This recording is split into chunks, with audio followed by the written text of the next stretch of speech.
Saludos hermanos, muy buenos días, ¿no? Buenos días y buenas tardes, buenas noches, donde nuestros hermanos nos vayan a visitar en este canal. Eh, el día de ayer y antes de ayer fueron días muy importantes en la historia del hombre, hablemos así. Desde que el hombre está sobre la tierra, desde que se ha datado que el hombre está sobre la tierra, es una revelación que ya sabíamos que detrás de esto exista algún proyecto, algún plan para desviar la atención de otra cosa, como es la aceptación por el gobierno de los Estados Unidos prácticamente, como viene ya en un proceso de divulgación de que el fenómeno extraterrestre existe. Entonces, nosotros en vista de esta noticia importante también queremos ahora mostrar, tenemos más argumentos cada vez para mostrar a nuestro verdadero Elohim, para mostrar las escrituras, para mostrar el propósito del Eterno. Si nosotros antes estábamos negando este evento, o por lo menos dudando de esto, todo era una religión. Por eso habían muchos espacios vacíos, por eso no se daba credibilidad a ciertos eventos bíblicos que hablan claramente de que había irrupción de otras especies inteligentes sobre la Tierra. Entonces, el gobierno de los Estados Unidos ha reunido a tres altos militares y gente que ha estado trabajando con la Dirección de Inteligencia sobre el fenómeno OVNI, con la NASA. Ellos están haciendo una declaración juramentada de que existen naves y existen cuerpos en algún lugar de los Estados Unidos, ¿no? Y del mundo. O sea, están aceptando algo que a voces ya sabíamos, sino que mucha gente está engañada por algo que llamamos la caverna de Platón. Nos vamos a tomar este ejemplo que hizo Platón hace 2250 años más o menos, tal vez un poquito más, sobre cómo un hombre está engañado, cómo nosotros hemos pasado, cómo por no saber esto no teníamos un espacio vacío en nuestros conocimientos y entendimientos.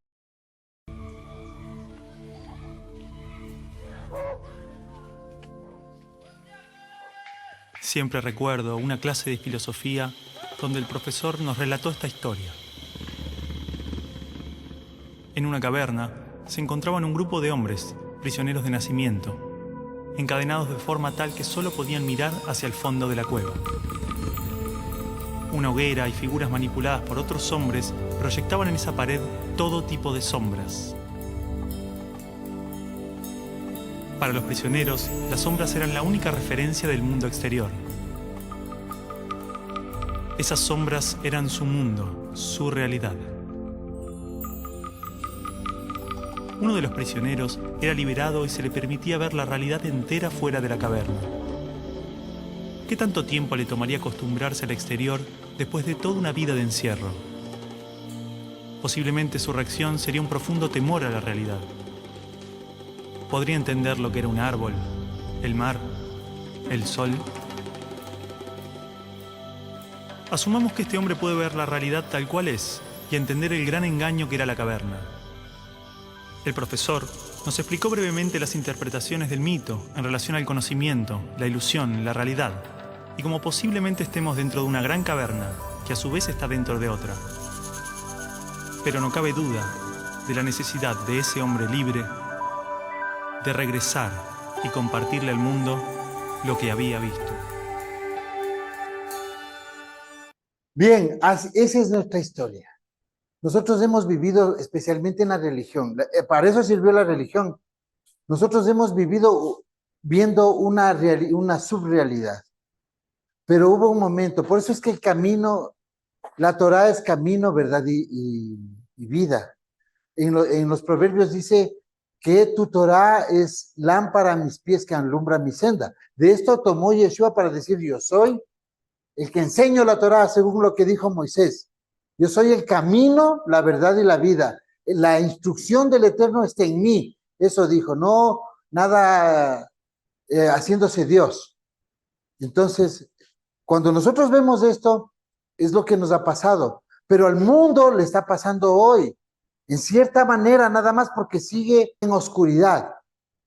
Entonces, nosotros, ¿qué es lo que tratamos hoy, que ha habido esta información, que ha habido este despertar, de poder comprender en la Biblia ciertos eventos que para nosotros eran difíciles de aceptar? Veamos lo que pasó en Estados Unidos esta semana. En el Congreso de los Estados Unidos, bajo juramento, están aceptando que existen entidades, que existen, o sea, ya no es la teoría de los extraterrestres, es algo real, algo que el Eterno ya lo dijo, pero todos se resistían a aceptarlo. ¿Por qué? Porque todos estaban creyendo que Adán es el primer hombre, que caballos vuelan echando fuego, que en el jardín del Edén estuvo una serpiente y que esa serpiente dio de comer una manzana, que algo que no está en las escrituras, pero de eso se ha agarrado inclusive el medio ufológico para hacer doctrina y para ridiculizar la Biblia. Por eso es que muchas personas no creen, pero nosotros venimos diciendo lo mismo que le pasó en la caverna de Platón hace 10 años, nosotros venimos diciendo esto va a suceder, se va a develar el gobierno, todos van a aceptar que existe esto. El mundo sigue como si nada. O sea, se la soltaron suave, algo que ya sabíamos, porque probablemente esto sea la base para el reseteo económico que está próximo a venir. Entonces, siempre amenaza global, ellos proclaman unión global. Y entre eso les van soltando lo que va a pasar, el cambio de moneda, el reseteo, el plan de redención, o como se quiera llamar, va a venir una caída estrepitosa de la banca mundial y cambio de moneda. Es parte del sometimiento, es parte de la agenda, pero con una verdad que hoy están certificando. Yo digo, ¿en dónde quedan las religiones? ¿En dónde queda ese pastor que le enseñó a usted a ser un buen hombre, pero no le está enseñando quién es usted en realidad, en el fondo, a dónde va, dónde se dirige, cuál es el objetivo del Eterno, qué está buscando el Eterno? ¿Una religión o un gobierno de paz? Toda la escritura, desde Génesis hasta Apocalipsis, habla de un gobierno de paz. Veamos esto un momento, ¿no? Jaime Maussan siempre fue tachado de loco, pero hoy se demuestra todo lo contrario. Esto no es ninguna broma. Confirman que Estados Unidos tiene ovnis y tiene contacto con extraterrestres. Este miércoles 26 de julio será recordado como una fecha histórica en el mundo. ¿Y te preguntas por qué?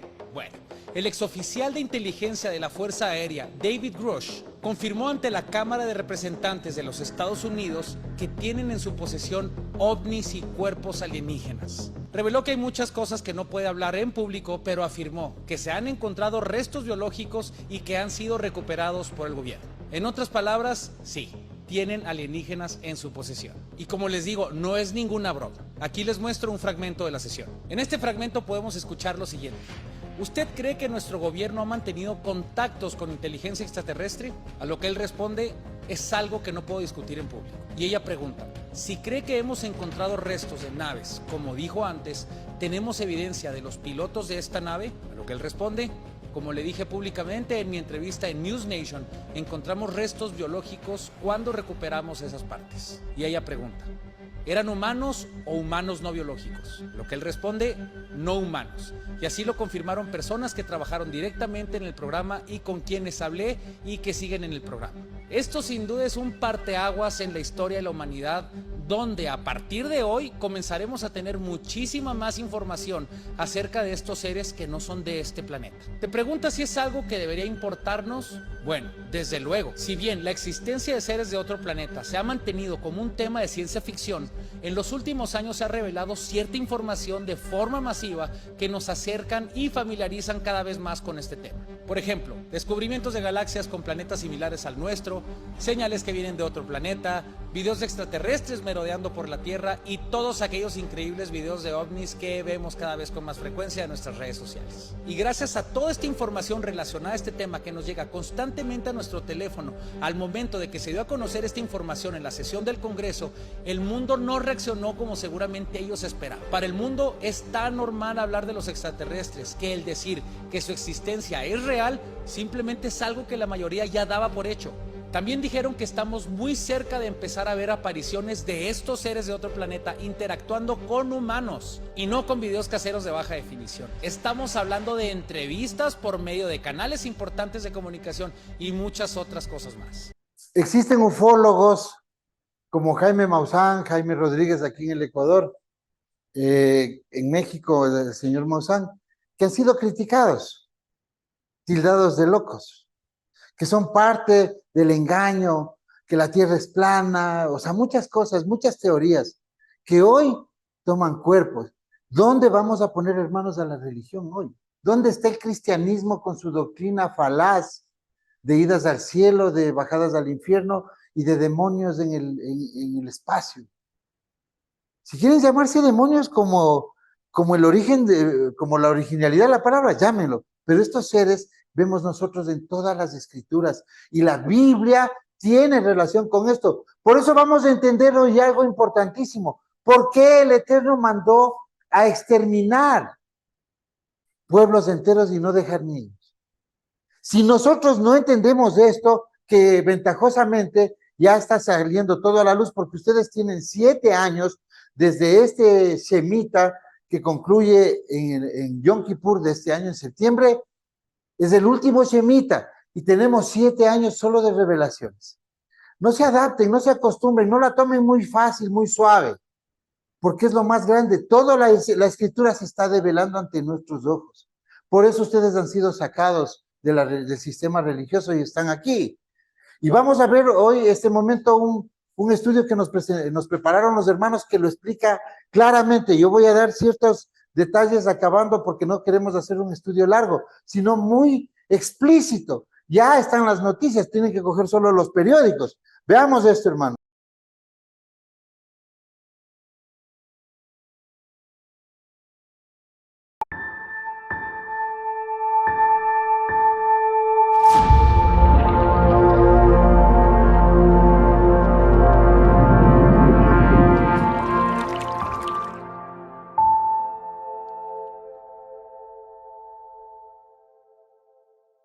La desinformación con respecto a la Biblia y al mismo Eterno abunda, no solo en las redes o plataformas de contenido, sino también en libros. Y el real problema de esto es que en su gran mayoría los portavoces de esto son personas que de sincero corazón creen que están haciendo un fiel servicio al Creador, pero lo que han logrado hasta ahora es empañar el resplandor de su gloria. Pese a que no comparto en nada la filosofía y las conclusiones de Nietzsche, ni la pasión con que expone sus ideas, pues a nadie convencemos con espumarajos en la boca, sí comprendo su postura en contra de la religión. Es muy razonable, y a lo que en sus obras ataca no es al Eterno mismo, sino al Dios que confeccionó el cristianismo y su teología. La religión desde sus inicios siempre ha sido como el testigo ciego de la deidad. Uno de los grandes problemas al entender la Biblia es el hecho de que se asume de manera generalizada que esta es la palabra de Dios para el mundo entero, y que Dios llama a todos sin excepción al arrepentimiento de sus malas obras, para que vengan un camino, el camino de la cruz, pretendiendo que el deseo principal de este Dios es crear un mundo en el que todos sean cristianos. No hay nada más absurdo y lejos de la verdad. Con afirmaciones así, es inevitable que tras un proceso de razonamiento y análisis de estas proposiciones sean pronto descartadas como verdaderas. Mas aun cuando son contrastadas con la historia de la humanidad, su psicología, la antropología, arqueología y biología y otras ramas de las ciencias que sean afines al caso pertinente, no hay forma de creer que la Biblia sea más que meras supersticiones. Y esto es así claro en el caso de que los curas y los pastores cristianos tengan toda la razón. Pero para nuestra suerte no la tienen.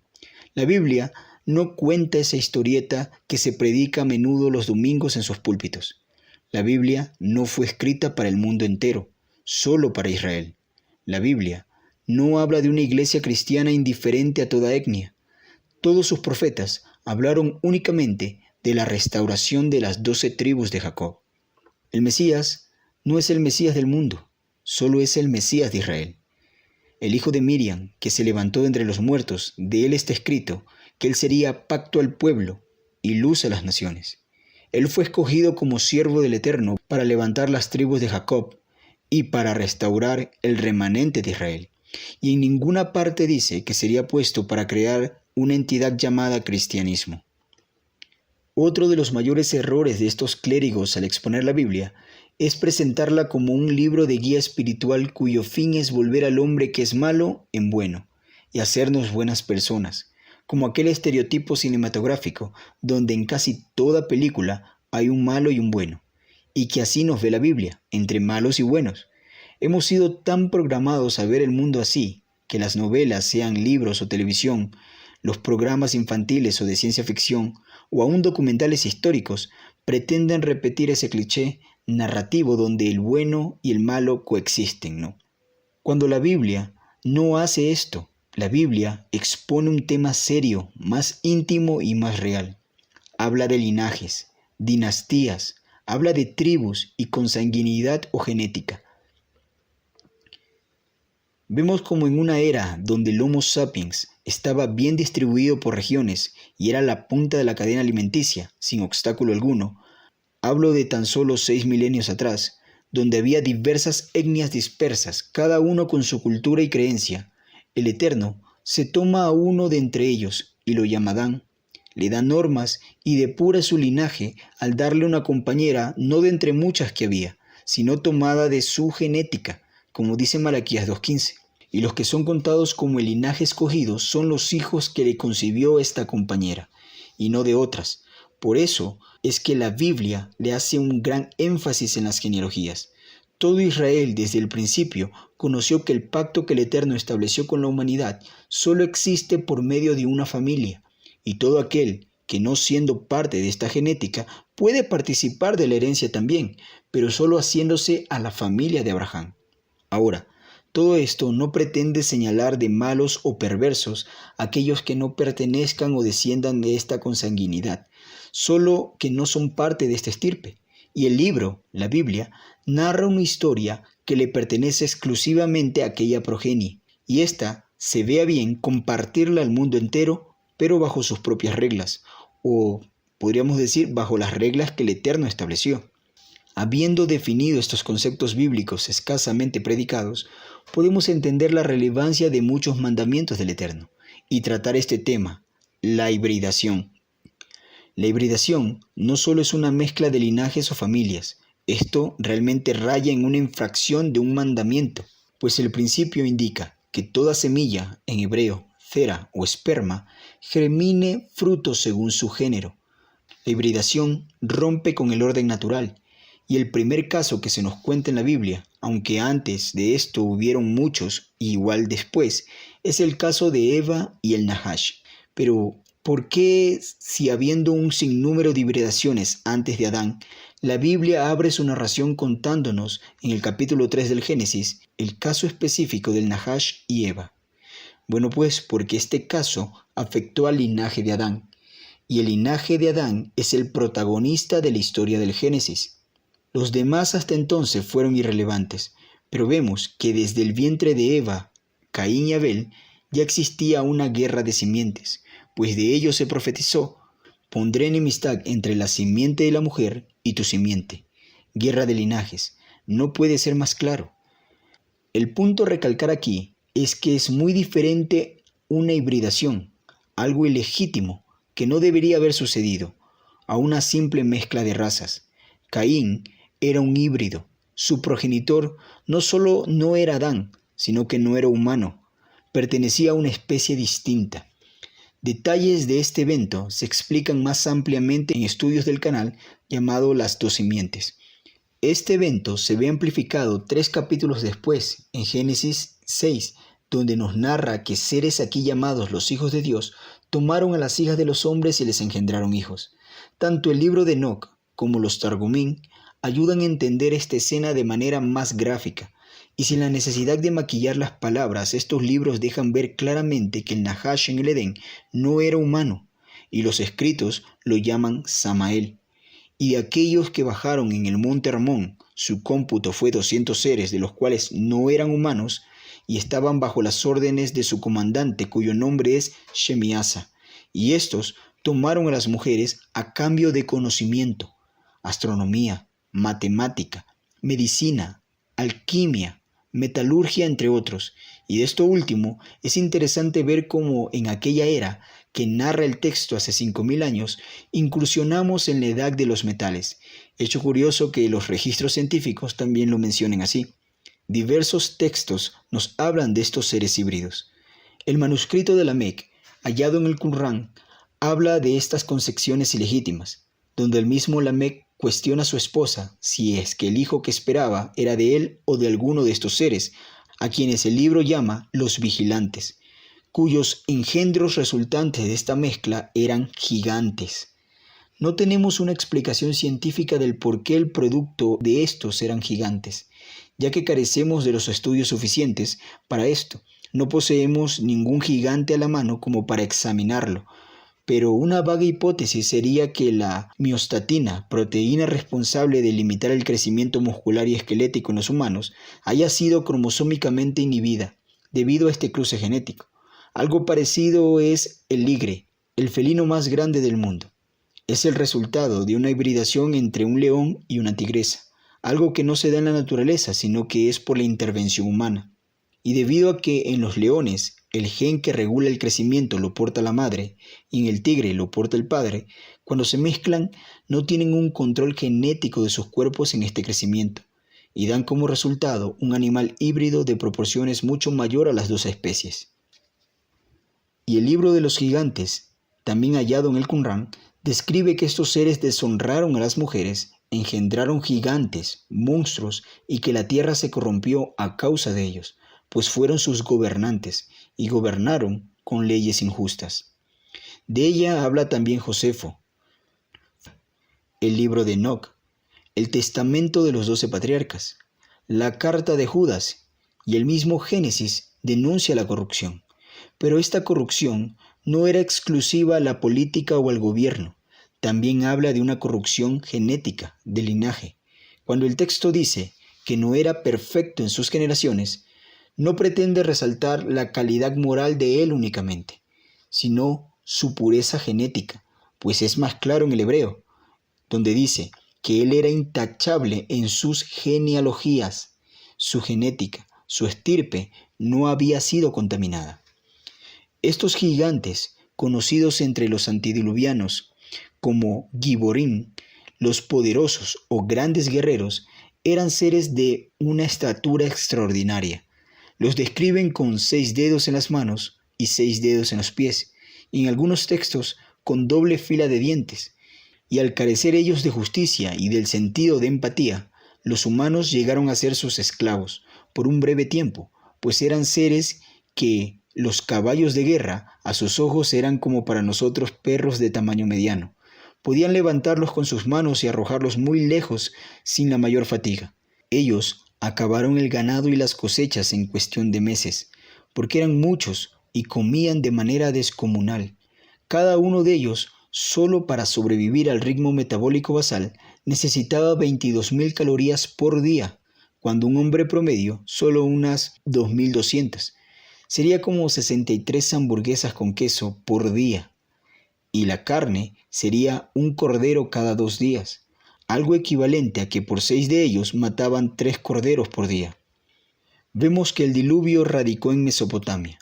Fue una intervención del Eterno para cuidar su linaje. Acabó con estos seres y su gobierno. De no haberlo hecho de un tajo, habrían acabado con todos y así finiquitando el plan del Eterno.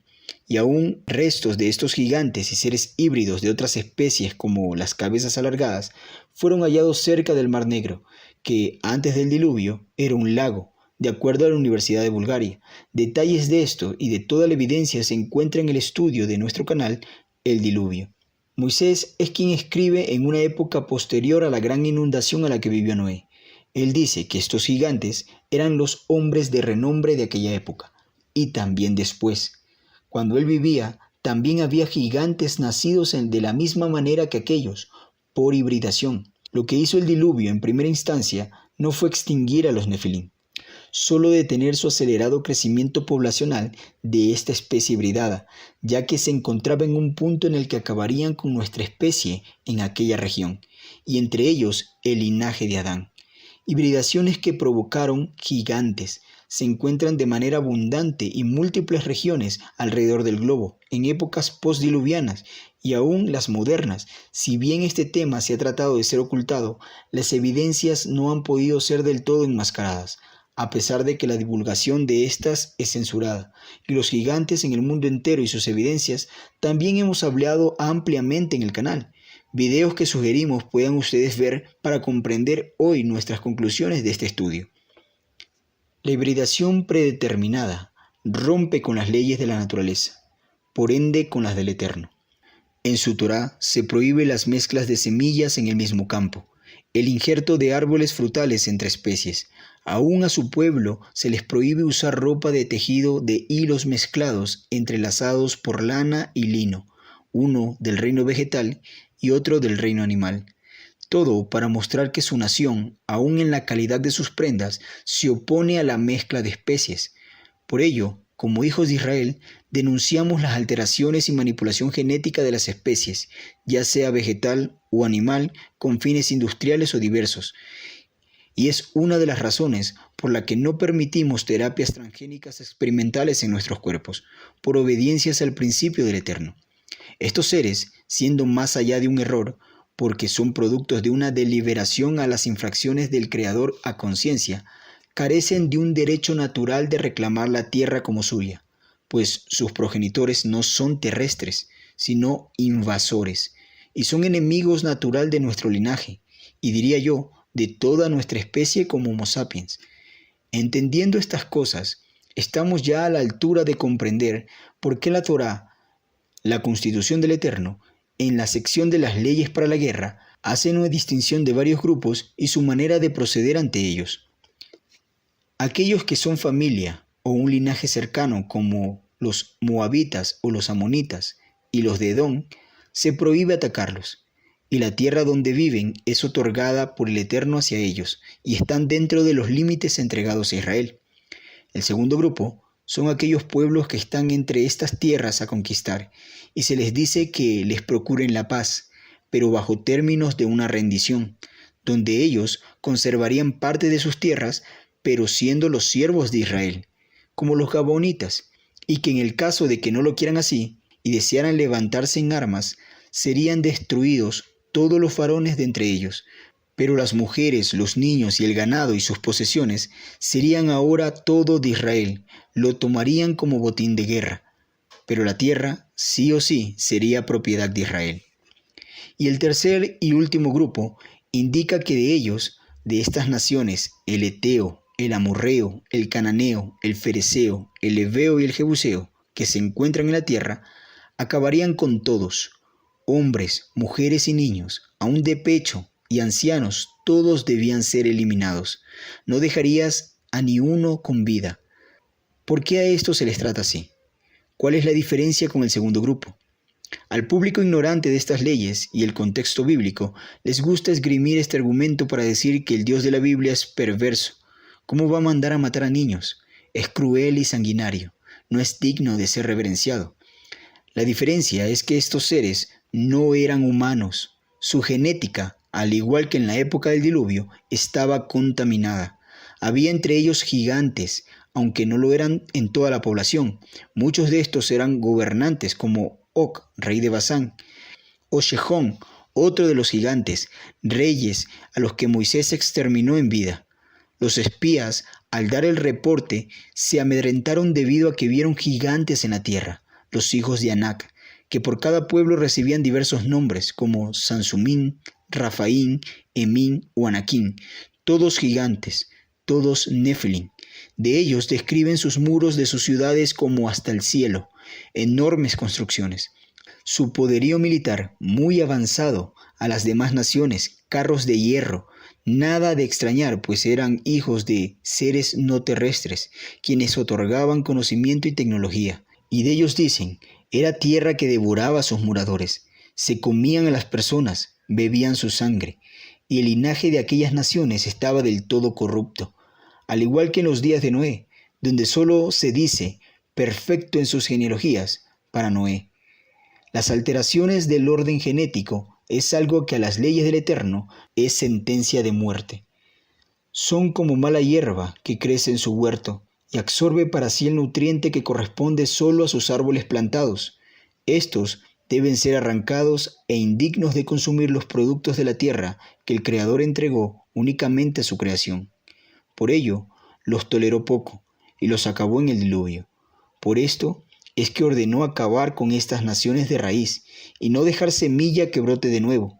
Y es por ello también que pensamos que en un futuro cercano decreta muerte para aquellos que reciben la marca de la bestia, a lo que da a entender será no solo un dispositivo de control y localización, sino algo que altere el cuerpo y genética definitivamente. Israel, al conquistar su tierra, que por derecho y pacto perpetuo le pertenece al linaje de Abraham, no solo tomó para sí ciudades de estos híbridos no humanos que dejarían con casas que no construyeron o con cisternas que no cavaron, sino que le hicieron un favor al mundo entero, a la especie humana en general. Acabaron con el crecimiento de la infección que de no detenerse habría extinguido a nuestra raza, o en el mejor de los casos, nos habrían hecho sus esclavos, genéticamente degenerados. Por su fuerza nos habrían dominado, y otros de cabeza alargada por su intelecto nos habrían desechado, y por sus progenitores y sus recursos tecnológicos nos habrían superado, y todo esto de manera global. Así funciona la genética de poblaciones y el acervo genético.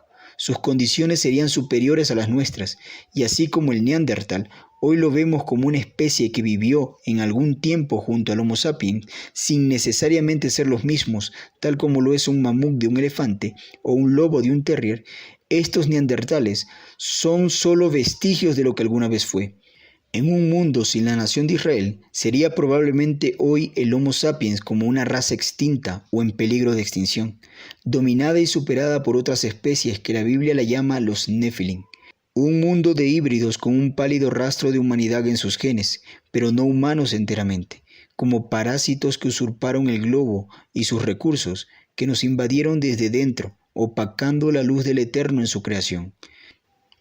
Pero bendito sea Yahweh, que tomó a Adán y juramentó pacto con Abraham, y levantó de la muerte a Yeshua, hijo de David, para dar el reino de justicia, que será árbol de vida para todas las naciones, y regocijo a nuestra especie. Podemos entender hoy por qué el Eterno da esa ordenanza de exterminar pueblos.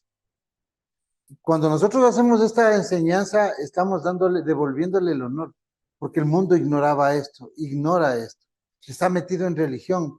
Son cosas que la gente no logra entender. Esta es una cuestión de supervivencia. Tanto es así que si es que no hubiese dado esa orden y si lo hubiesen cumplido bien, cosa que no sucedió porque hubo alguien como el rey Saúl que no cumplió con esa ordenanza de exterminar a todos los amalecitas, que si bien es cierto, son descendientes de Saúl.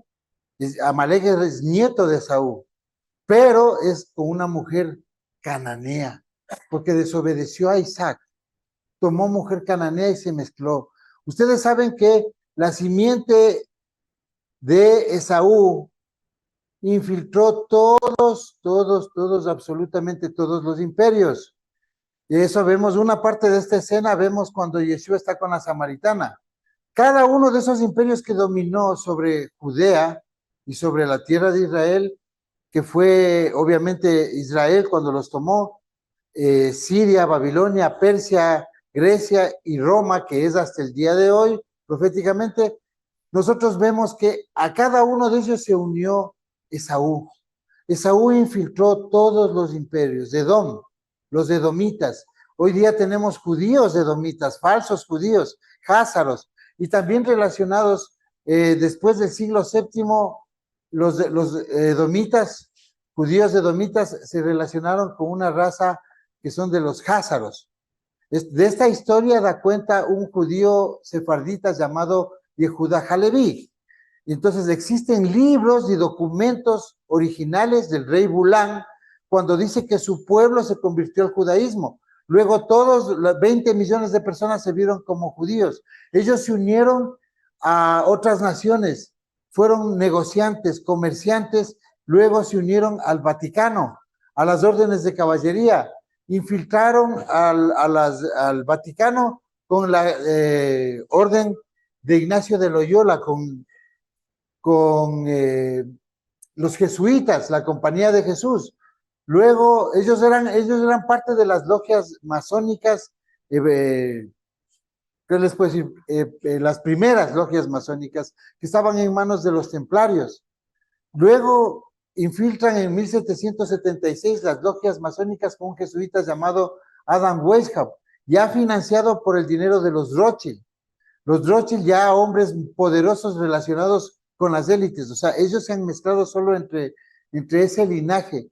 Y por eso es que nosotros al final de los tiempos vemos que aparece en Apocalipsis 13 esta mezcla. Esta es la mezcla que nos va a someter. Como el rey Saúl no cumplió con esa orden del Eterno que les dice que vaya y hiera a Amalek y destruya a todo lo que tiene y no separe para sí ni siquiera a las mujeres, los niños, no deje, y aún las vacas, ovejas, camellos. O sea, es una orden que para el mundo que no conoce esto es cruel, pero estaba eliminando a alguien. Como no se cumplió, ¿qué sucedió? Que hoy sí nos van a exterminar. Estamos a punto de ser vulnerados por esa desobediencia.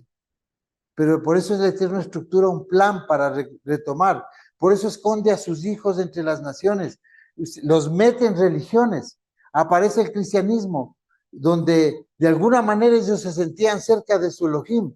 Por eso es que Latinoamérica es un reducto donde aparece el pueblo, de acuerdo a la profecía de Abdías 1:20, donde el Eterno ha preparado aquí en el sur, en América, en Sudamérica, un lugar donde guardar a su pueblo, a Jacob. Claro que existen lugares en todas las partes del mundo, pero especialmente en Sudamérica, donde según la profecía están las dos casas refugiadas, casi como en una ciudad de refugio. Estamos aquí, por eso es que es el lugar más cristiano, más creyente, donde ha proliferado el protestantismo, donde la Iglesia Católica tuvo muchos seguidores. Por eso es que convirtieron y esclavizaron con la religión. Pero era esa llama, el fervor de la simiente de Abraham aquí.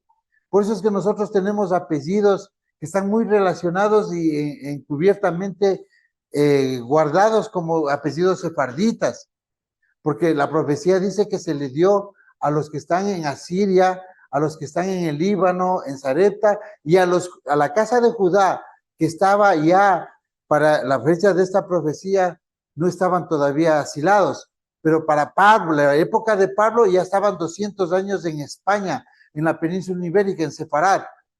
Entonces el Eterno sabía lo que estaba diciendo, les mandó al sur, al Negev, Abdías 1:20.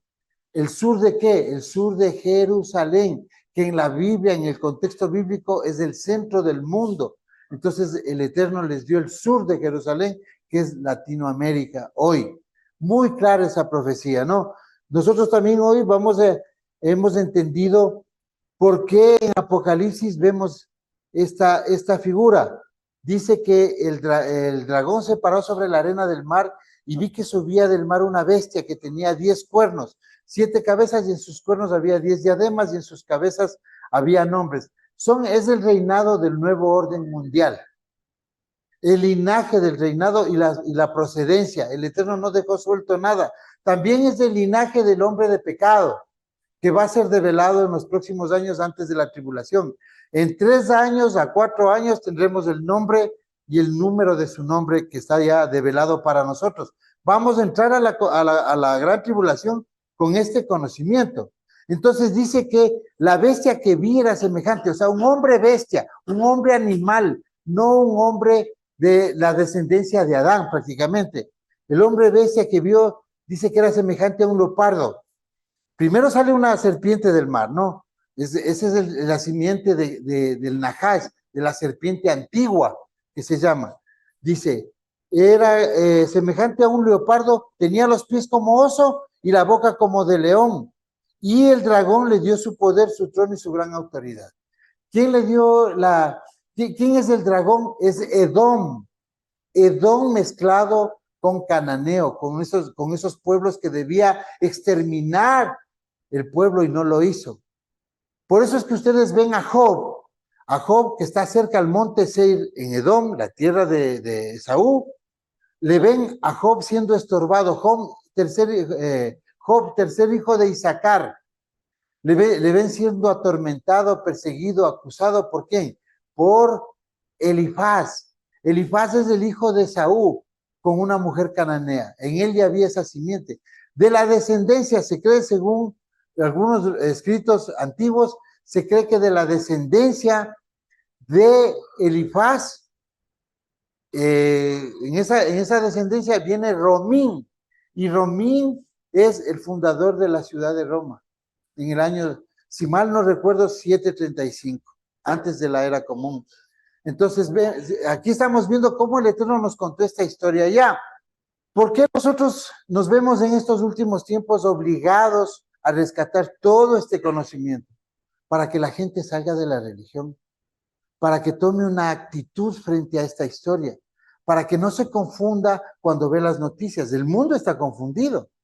Tanto es así que su mente le hace negar, le hace escapar, poner su mirada por otro lado. Y es un artificio que usa siempre la élite para poder oscurecer todo lo que ellos quieren ocultar para el mundo. Ellos han develado por partes las cosas. Hoy creemos que esta revelación que ha habido en los Estados Unidos, en el Congreso, es algo programado porque viene algo peor. Es un colchón, pero no deja de ser una verdad. Y es una verdad tan importante que yo hago la misma pregunta que he hecho 3 veces en este estudio. ¿En dónde va a quedar el cristianismo con sus dogmas? Esta historia es solo para Israel. Israel es la oportunidad que tiene el mundo de preservar un linaje puro y natural. Saludos, hermanos.